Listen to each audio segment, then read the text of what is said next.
بسم الله الرحمن الرحيم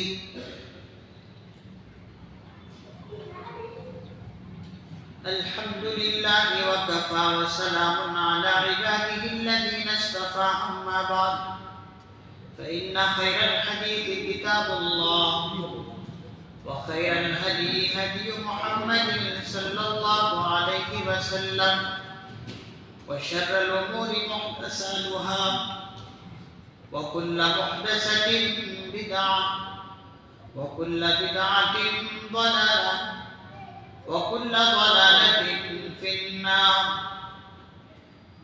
كتاب الجنائز. عن أبي هريرة رضي الله عنه قال قال رسول الله صلى الله عليه وسلم أكثروا ذكرها زد لذات الموت. رواه الترمذي والنسائي وابن ماجه. وعن عبد الله بن عمرو رضي الله عنهما قال قال رسول الله صلى الله عليه وسلم تحفة المؤمن الموت. رواه البيهقي في شعب الإيمان. وعن انس رضي الله عنه قال قال رسول الله صلى الله عليه وسلم لا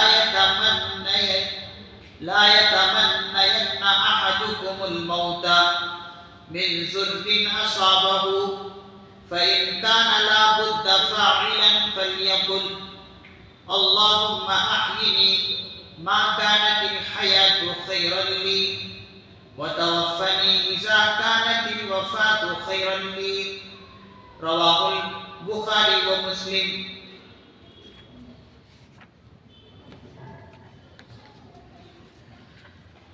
حضرت ابو ہریرہ رضی اللہ عنہ سے روایت ہے کہ رسول اللہ صلی اللہ علیہ وسلم نے فرمایا لوگوں موت کو یاد کرو اور یاد رکھو جو دنیا کی لذتوں کو ختم کر دینے والی ہے. اور دوسری روایت حضرت عبداللہ ابن عمر رضی اللہ عنہما سے ہے کہ رسول اللہ صلی اللہ علیہ وسلم نے ارشاد فرمایا کہ مومن کا تحفہ موت ہے. تیسری روایت حضرت انس رضی اللہ عنہ سے ہے کہ رسول اللہ صلی اللہ علیہ وسلم نے فرمایا تم میں سے کوئی کسی دکھ اور تکلیف کی وجہ سے موت کی تمنا اور دعا نہ کرے اگر اندر کے داخلہ سے بالکل ہی لاچار ہو تو یوں دعا کرے کہ اے اللہ میرے لیے جب تک زندگی بہتر ہو اس وقت تک مجھے زندہ رکھ اور جب میرے لیے موت بہتر ہو اس وقت تو مجھے دنیا سے اٹھا لے. یہ تینوں حدیث کتاب الجنائز سے پڑھی گئی ہے. یہ بات جو ہم پڑھنے جا رہے ہیں نماز جنازہ اور اس کے قبل اور بعد کا اس کے اندر بیان ہے.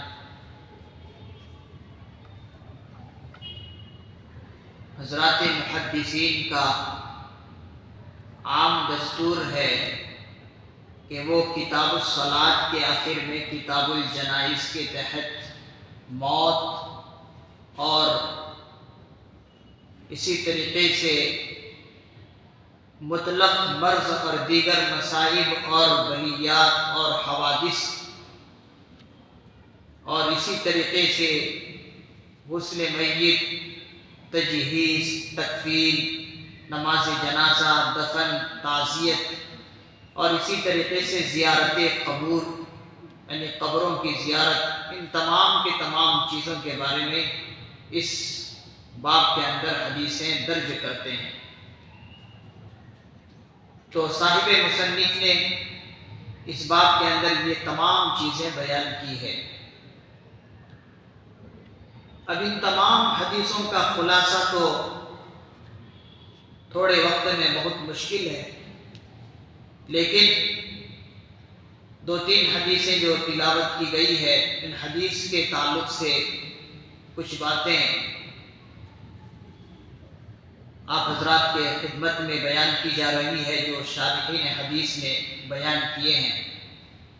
حضرات محدثین اعظام فرماتے ہیں کہ اتنا تو یہ معلوم ہوا کہ موت جو کہ یقیناً آنے والی ہے، اس کا کوئی وقت معلوم کسی کو نہیں ہے، کسی کو بھی نہیں، چاہے ولی ہو، چاہے کتب ہو، چاہے ابدال ہو، چاہے نبی ہی کیوں نہ ہو، کسی کو بھی موت کا وقت معلوم نہیں ہوتا۔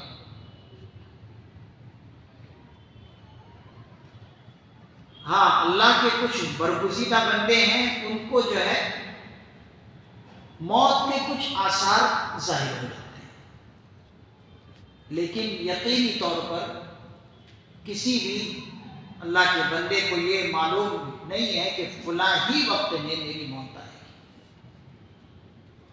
اسی لیے تو قرآن کریم کی ایک آیت میں بھی بتایا، اللہ رب العزت نے ارشاد فرمایا ہے کہ انسان کی موت کب ہوگی، کہاں ہوگی۔ عورت کے پیٹ میں بچہ ہے تو وہ بچہ لڑکا ہے یا لڑکی ہے، صحیح ہے یا تندرست، اور اسی طریقے سے بارش کب آئے گی۔ یہ تمام کی تمام چیزیں ہیں جن کو اللہ رب العزت نے راز میں رکھا ہے، لیکن یہ بات تو یقینی ہے کہ ہر ایک کو موت آئے گی، کسی کو وقت معلوم نہیں ہے۔ اسی لیے حضرات محدثین اعظام فرماتے ہیں کہ جب ایسا ہے تو پھر کسی بھی انسان کو موت سے غافل نہیں ہونا چاہیے۔ صحت میں ہے تو صحت والا یہ نہ سمجھے کہ مجھے تو ابھی صحت ہے، مجھے موت ابھی نہیں آئے گی۔ جو بیماری میں ہے تو بیماری والا تو ایسے ڈرتا ہی ہے کہ کب موت آ جائے، لیکن بتایا کہ صحت میں ہو تب بھی جو ہے موت سے غافل نہیں ہونا چاہیے، بیماری میں ہو تب بھی موت سے غافل نہیں ہونا چاہیے، بلکہ ہر وقت چاہے وہ سفر میں ہو چاہے وہ حضر میں ہو، ہر وقت موت کا استحضار رہنا چاہیے، اور اپنے آپ کو دینی اور ایمانی حالت کو درست کرتے رہنا چاہیے۔ دینی اور ایمانی آپ کی پوزیشن کیا ہے، ہماری پوزیشن کیا ہے، اس حالت کو ہمیشہ درست رکھنا چاہیے۔ اسی لیے ایک حدیث میں آقا علیہ الصلوۃ والسلام نے ایک صحابی کے اس مونڈے کو پکڑ کر کہا اور نصیحت کی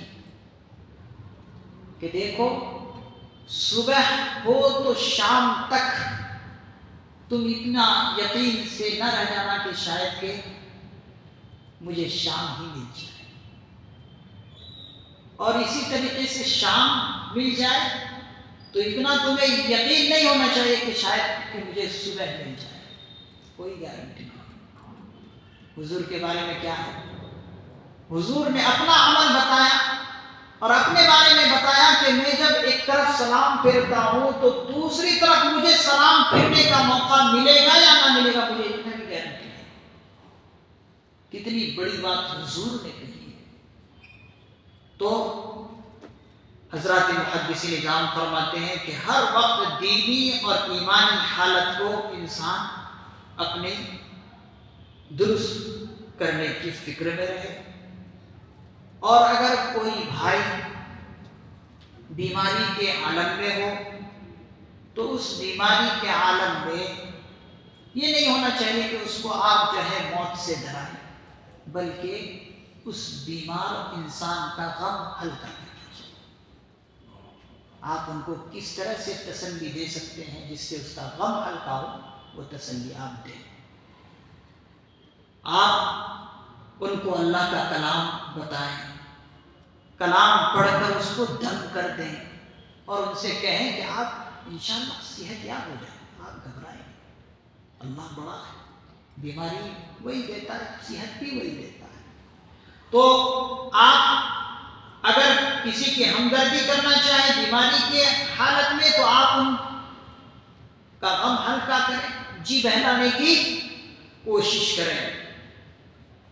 اور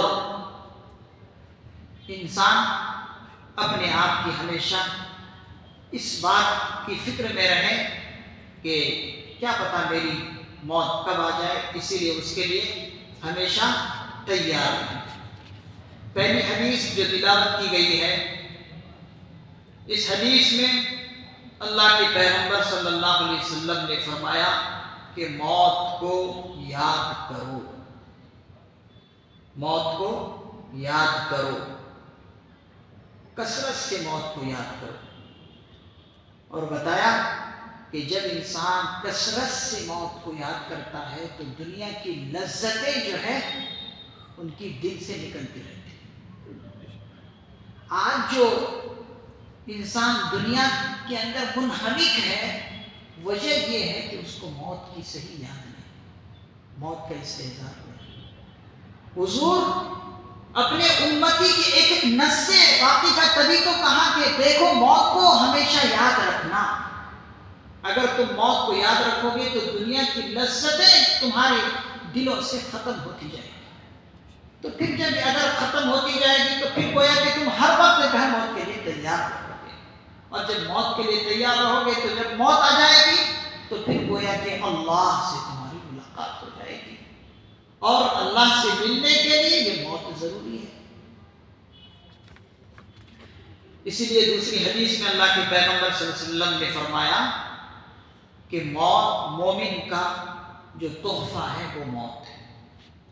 اب اللہ رب العزت انسان کو تحفہ دینا چاہیں گے تو اب اللہ سے ملاقات کریں گے تبھی تو تحفہ ملے گا۔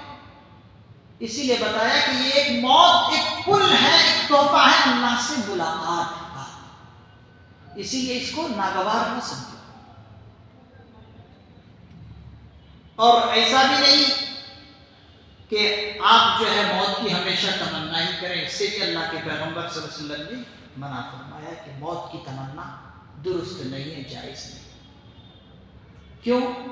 اس لیے جائز نہیں ہے کہ اگر تم زندگی گزار رہے ہو اور نیکی کی زندگی گزار رہے ہو، اب اسی حالت میں تم موت کی تمنا کرنے لگو تو آپ کو زندگی صحیح گزار رہے ہیں، آپ کے لیے اور بھی موقع مل رہا ہے نیکیوں میں بڑھنے کا، درجات میں اور بھی آپ کو بڑھنے کا موقع مل رہا ہے۔ اب آپ نے اگر ایسی حالت میں موت کی تمنا کر لی تو چاہے اب شاید کہ آپ آگے بڑھنا ہی نہیں چاہتے، اسی لیے ممانعت کرنا کہ موت کی تمنا نہ کرو۔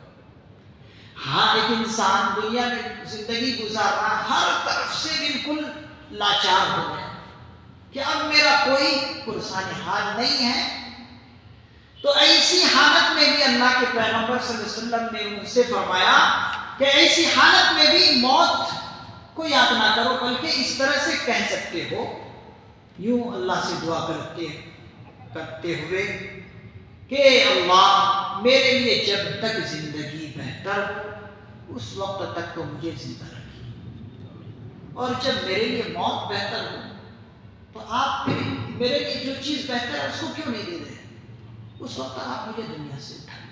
یہ حضور سے بھی ثابت ہے، جیسے کہ حدیث کے الفاظ ہیں، حضور نے فرمایا فَلْيَكُنْ، لاچار ہیں آپ زندگی سے، اور آپ کو معلوم نہیں آپ کے ساتھ کیا کیا حرکتیں، کیا کیا لوگ تنگی دے رہے ہیں، تکلیف دے رہے ہیں، اور آپ کو معلوم نہیں کہ اور میرے ساتھ کیا حال ہوگا، میرے ساتھ کیا برتاؤ کریں گے۔ آپ ہر طرف سے لاچار ہیں، کسی طرف سے امید نہیں ہے، تو ایسی حالت میں حضور نے فرمایا اس طرح سے کہہ سکتے اللہم احیینی ما کانت الحیات خیر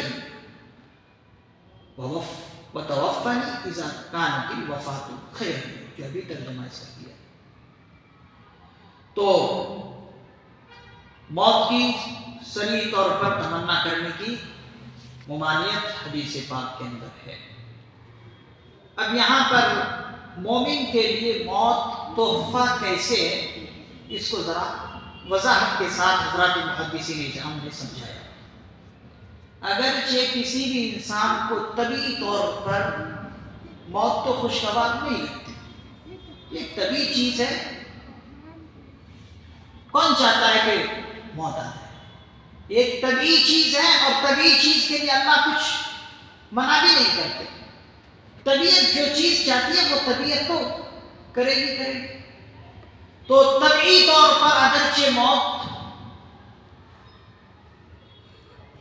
کو کوئی نہیں چاہتا، اور نہیں چاہنا یہ کوئی بری بات بھی نہیں۔ طبیعت جو انسان کے اللہ نے طبیعت بنائی، طبیعت کی خاصیت یہی ہے کہ موت ناگوار لگتی ہے۔ لیکن حضرات محدثین نظام فرماتے ہیں کہ اللہ کے جن بندوں کو ایمان اور یقین کی دولت نصیب ہے، وہ موت کے بعد کے اللہ کے انعامات اور قرب خصوصی اور لذت دیدار پر نظر رکھتے ہوئے عقلی طور پر موت کے مشتاق ہوتے ہیں، کیونکہ ان کو معلوم ہے کہ میری موت کے بعد اللہ نے میرے لیے بے شمار انعامات رکھے، خصوصی درجات رکھے ہیں۔ اسی لیے وہ اللہ والے جو ایمان اور یقین سے ان کا دل لبریز ہے، وہ موت کے مشتاق ہوتے ہیں، موت کے شوق رکھتے ہیں۔ اس کو ایک مثال سے حضرات محدثین نظام نے سمجھایا۔ اس کی مثال بالکل اسی طرح ہے کہ جس طریقے سے آنکھ میں نشتر لگوانا، چیڑ پھاڑ کرنا، طبعی طور پر تو ہر انسان کو ناگوار لگتا ہے۔ ایک تو ڈر ہوتا کہ پتہ نہیں یہ نشتر جو لگوایا جا رہا ہے اب اس پر کتنی تکلیف ہوگی، انسان خود محسوس کرتا ہے، اور لیکن وہ کرنے پر مجبور ہے کہ اگر نہیں کرے گا تو پھر اس کی آنکھ چلی جائے گی، تو اس امید پر کہ آپریشن سے آنکھ کی روشنی درست ہو جائے گی، اگرچہ عقلی طور پر وہ چیز مطلوب ہوتا ہے، ڈاکٹر کو فیس بھی دیتا ہے اس کے لیے، لیکن طبعی طور پر اس کو ناگوار ہے۔ اب اسی کو بتایا کہ نتیجے میں، آپریشن کے نتیجے میں آنکھ کا روشن ہو جانا قطعی اور یقینی بھی نہیں ہے۔ اس انسان کو یقینی بھی نہیں ہے کہ آپریشن کرنے کے بعد میری آنکھ درست بھی ہو جائے، لیکن تب بھی کراتا ہے۔ آپریشن کا ناکام بھی ہو جاتا ہے بعض مرتبہ، لیکن صاحب ایمان جن کا دل ایمان اور یقین سے لبریز ہے، ان کو اللہ کے انعام پر بالکل یقین ہے، اور یہ یقینی بات ہے، کیونکہ اللہ جب کسی بندے سے وعدہ کرتا تو وہ وعدہ پورا کرتا ہی کرتا۔ تو اس طرح سے جو اللہ کے مخصوص بندے ہوتے ہیں، جسے اصحاب یمین کہتے ہیں، وہ موت کو بہترین اللہ کی طرف سے تحفہ سمجھتے ہیں۔ تو انسان ہمیشہ موت کو استحضار میں رکھے، موت کو کبھی نہ بھولے۔ اگر موت کو انسان یاد رکھ لے تو دنیا کی ان رنگین چیزوں کی طرف منہمک ہی نہ۔ آج جو دنیا کے اندر، چاہے وہ مسلمان ہو چاہے وہ غیر مسلم ہو، جو دنیا کی رنگ و رونق کی طرف لگ گئے ہیں، منہمک ہو گئے، اصل وجہ یہ ہے کہ وہ موت کو بھولے ہوئے۔ تو حدیث پاک میں بتایا کہ موت کو ہمیشہ یاد رکھو، اور ایک دوسری حدیث میں اللہ کے پیغمبر صلی اللہ علیہ وسلم نے یہ بھی بتایا کہ اگر مومن بیمار بھی ہوتا ہے تو بیماری بھی مومن کے لیے رحمت ہے۔ کیوں؟ انسان جب بیمار ہوتا ہے تو وہ بیماری اس کے گناہوں کا کفارہ بن جاتا ہے۔ اب کتنے انسان گناہ کرتا ہے، ہر وقت توبہ نہیں کرتا، تو اللہ تعالیٰ کیا کرتے ہیں، بہانے کے طور پر چھوٹی چھوٹی بیماریاں دے دیتے ہیں تاکہ انسان جو گناہ کر کے بھول گیا ان کا کفارہ ہوتا ہے۔ حضور نے یہاں تک بتایا کہ اگر انسان نے ایک اس جیب میں پیسہ رکھا اور بھولے سے اس جیب میں ڈھونڈ رہا ہے، حضور نے بتایا کہ اس جیب میں جو ہاتھ دے کر ڈھونڈ رہا ہے اس میں پیسہ، اب تھوڑی سی تکلیف ہوئی، کہتے اس پر بھی اس بندے کو اللہ کی طرف سے ثواب ہے۔ تو ہر تکلیف میں اللہ کی طرف سے ایمان والوں کے لیے رحمت ہی رحمت ہے اور ثواب ہی ثواب ہے۔ تو انسان ہمیشہ ایک ایک نیکی کرنے کے لیے حتی الامکان کوشش کرے، یہ نہ سمجھے کہ ایک چھوٹا کام ہے بس اس میں کیا نیکی ملے گی، یہ نہیں۔ آپ کے اخلاص کو اللہ تعالیٰ دیکھیں گے۔ اس پر ایک چھوٹا سا واقعہ حضرات محدث نظام نے احادیث کے ذیل میں ایک واقعہ لکھا کہ ایک شخص کل قیامت کے دن اللہ کے یہاں حاضر ہوگا اور اس کے نام اعمال نیکیوں سے چمکتا ہوا ہوگا، جگمگاتا ہوا ہوگا، اور اس کے نام اعمال میں پوری زندگی میں صرف ایک ہی گناہ ہوں گے۔ تو ایک ہی گناہ جب اس کے نام اعمال میں ہوں گے تو وہ شخص ناز کرتا ہوا اللہ کے پاس جائے گا کہ میرا تو پورا نام اعمال نیکیوں سے بھرا ہوا ہے، بس ایک گناہ ہے، ایک بدی ہے، اللہ تعالیٰ اسے معاف کر دیں گے۔ وہ یہ سوچتا ہوا ناز اور فخر کرتے ہوئے اللہ کے پاس پہنچے کہ پورا نام اعمال تو نیکیوں سے بھرا ہوا، بس ایک غلطی ہے، اللہ تعالیٰ اسے جو ہے درگزر کر دیں۔ اللہ کے یہاں وہ پہنچے گا ناز کرتا ہوا، اللہ تعالیٰ اسی نیکی پر اس سے کہیں گے کہ تیری بخشش اسی وقت ہے جب کہ پورے کے پورے نام اعمال تیرے نیکیوں سے بھرے ہوئے ایک بھی گناہ نہ ہو۔ اس بدی کو، اس گناہ کو بھی نیکیوں میں تبدیل کر کے لا، تب جا کر تیری بخشش ہے۔ اب وہ انسان قیامت کے میدان میں دوڑتا پھرے گا، کبھی ماں کے پاس جائے گا، کبھی باپ کے پاس جائے گا، کبھی بیوی کے پاس، کبھی اولاد کے پاس، تو وہاں تو کوئی کسی کا پرسان حال نہیں۔ یوم یفر المرء من اخیہ وامہ وابیہ وصاحبتہ وبنیہ، ہر کوئی وہاں پریشان۔ یہاں تک کہ ماں باپ کے بارے میں کہا گیا ہے کہ ماں باپ بھی یہ چاہیں گے کہ میری ساری اولاد جہنم میں چلی جائے بس میں بچ جاؤں، اور اولاد یہ چاہیں گی کہ میرے ماں باپ چاہے جہنم میں چلے جائیں بس میں کسی طرح بچ جاؤں، نفسی نفسی کا۔ تو وہ شخص اس گناہ کو نیکی میں تبدیل کرنے کے لیے سب کے پاس جائے گا کہ شاید کہ کوئی سخاوت کا مظاہرہ کرتے ہوئے، بڑا دل کرتے ہوئے مجھے ایک نیکی دے دے۔ جائے گا، سب کے پاس پھرے گا، ہر طرف سے اس کی ناامیدی ہوگی۔ تو ایک شخص کے پاس وہ پہنچے گا، پہنچتے پہنچتے پہنچتے ایک شخص کے پاس پہنچے گا کہ جس کے نام اعمال میں ایک نیکی کے سوا اور کوئی نیکی ہے ہی نہیں، اس کا نام اعمال پورا کا پورا گناہوں سے بھرا ہوا، بس ایک نیکی۔ تو وہی آدمی اس کو ہاتھ لگ جائے گا جس کے پاس ایک نیکی کی کمی ہے، پورا نام اعمال اس کا نیکیوں سے بھرا ہوا ہے، ایک گناہ ہے، اس کو اللہ نے کہا کہ اس بدی کو دور کر کے نیکیوں میں تبدیل کر کے لا، تب تیری بخشش ہے۔ تو جس کے پاس صرف ایک ہی نیکی ہے پورے نام اعمال میں اور پورا نام اعمال سیاہ ہے، وہ آدمی اس کو ہاتھ لگ جائے گا۔ تو اس سے ہاتھ جوڑ کر کہے گا میرے بھائی مجھے آج ایک نیکی کی کمی ہے، تو دے دے۔ تو جس کے پاس گناہ ہی گناہ ہے وہ سوچے گا میرا نام اعمال تو پورا کا پورا گناہوں سے بھرا ہوا ہے، میں اول بھی جہنم میں آخر بھی جہنم میں، بس میرے پاس ایک نیکی ہے، میں وہ کیا کروں رکھ کے، چل اس بھائی کو دے دیتا ہوں، چلو اس کا کام بن جائے۔ وہ نیکی اس بھائی کو دے دے، دوڑتا ہوا اللہ کے پاس آئے گا اور اس وعدے کے مطابق اللہ تعالیٰ اس کی بخشش کر دیں گے۔ اس لیے کہ کہا تھا کہ اس بدی کو نیکی میں بدل کے لیا اللہ تعالیٰ اس کی مغفرت۔ دیکھیے اللہ تعالیٰ کیسے بہانہ بنایا۔ تو مغفرت کے اللہ تعالیٰ اس دن بہانے بنائیں گے کہ کسی طرح بندے کی بخشش ہے۔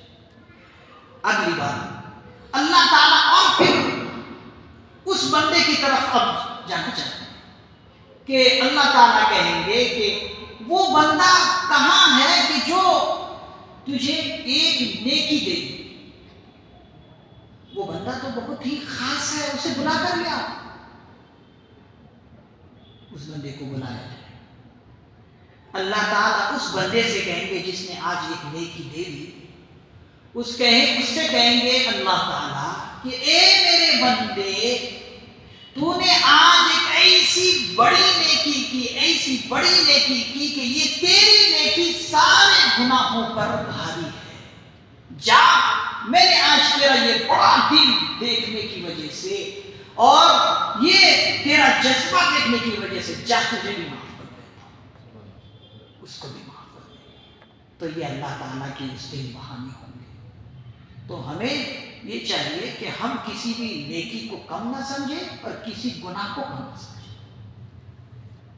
کیا پتا اللہ تعالیٰ کسی گناہ کی طرف نظر کر کے وہی پکڑ لے، کیا پتا اللہ تعالیٰ کسی نیکی کو دیکھ کے اخلاص بھی ہونے کی وجہ سے اسی سے مغفرت کرے۔ تو اللہ کے یہاں یہ تمام کی تمام چیزیں دیکھی جاتی ہے، اور بالخصوص اخلاص اللہ تعالیٰ کو زیادہ مطلوب ہے۔ اللہ تعالیٰ سے دعا ہے کہ اللہ تبارک و تعالیٰ ہمیں ہمیشہ موت کو صحیح یاد رکھتے ہوئے زندگی گزارنے کی توفیق نصیب فرمائے۔ موت کو بھولنے سے اللہ تعالیٰ ہماری پوری حفاظت فرمائے اور پوری امت مسلمہ کی حفاظت فرمائے۔ سبحان اللہ و بحمدہ، سبحانک اللہم و بحمدک، ونشہد ان لا الہ الا انت، ونستغفرک ونتوب الیک۔ سبحان ربک رب العزة عما یصفون، وسلام علی المرسلین، والحمد للہ رب العالمین۔